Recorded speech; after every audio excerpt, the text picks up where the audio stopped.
back in the fever now, where we're fortunate enough to be joined by Monterey assistant coach Tuya Rankin, the offensive coordinator for the Plainsmen. And Coach, appreciate you coming in and joining us this week. Thanks for having me. Talk about last week with the Tascosa, a little bit of a slow start offensively, but your defense kind of held you or kept you in the game, allowed you guys to kind of get things going. Talk about how things turned and what turned for you guys there.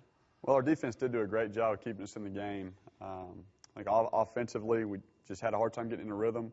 Had 2 turnovers in the first half, and so never really could get any continuity. I was proud of them for we had a 14-play drive in the second quarter when we had to have it.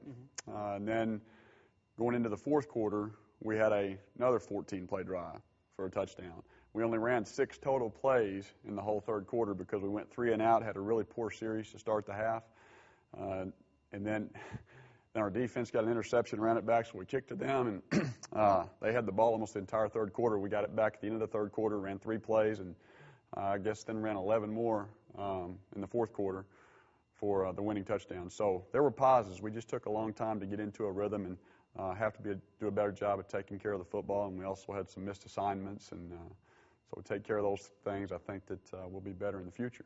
Talk about that offense. I mean, there's last year you tried to do a lot of throwing, but this year it seems like you really kind of gone back to basics.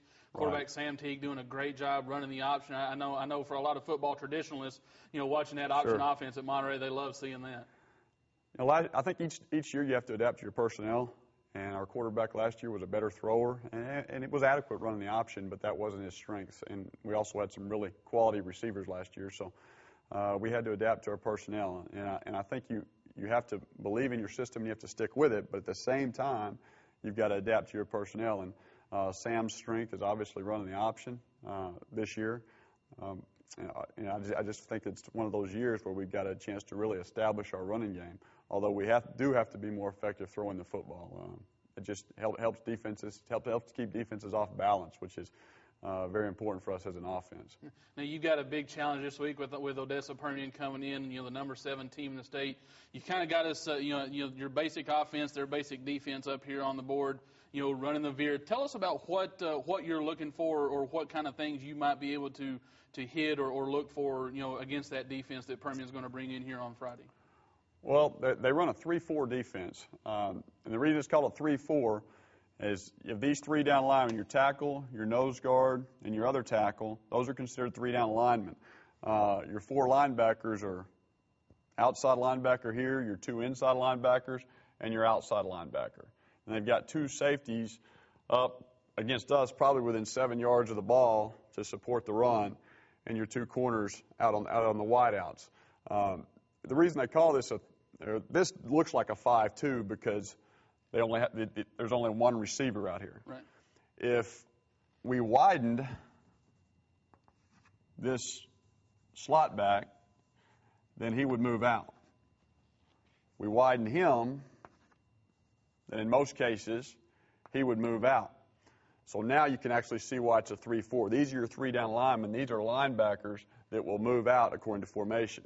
But if there's no wideout, then these outside backers stay in, and it looks like a 5-2, sort of the old version of the 50 defense that people used to run. Right. Now, do you feel like, like we said, you've been running the ball well, but the way they're going to come up and support the run, it looks like that you might have to try to throw it a little bit more than you have made the first couple of weeks this year? That's definitely true, because they're going to have 9 people in the box against us. Most people do. And if we're not throwing the ball effectively, these guys are going to be even tighter. So we've got to do some things to see if we can get behind them. One of our base plays is our veer. If we're running veer to our right, we're going to double this 4 technique, which is a 4 technique is the inside shade on the tackle. We're going to zone over here. He's going to go through his outside shoulder and up to backer. He's going to cut off the tackle. He's going to block the corner. He's going to block for the perimeter right there. This is going to be our read key. This will be our pitch key right here. The fullback will hit the outside cheek of the guard. Quarterback will step. He will read this linebacker. If this linebacker closes, then we'll keep the ball. If he doesn't close, we'll give the ball. We'll have our pitch back in motion right here. If he does close, we'll pull the ball. We'll pitch off the safety. That's our veer. We have some play action off of it where we fake our veer. We run a post route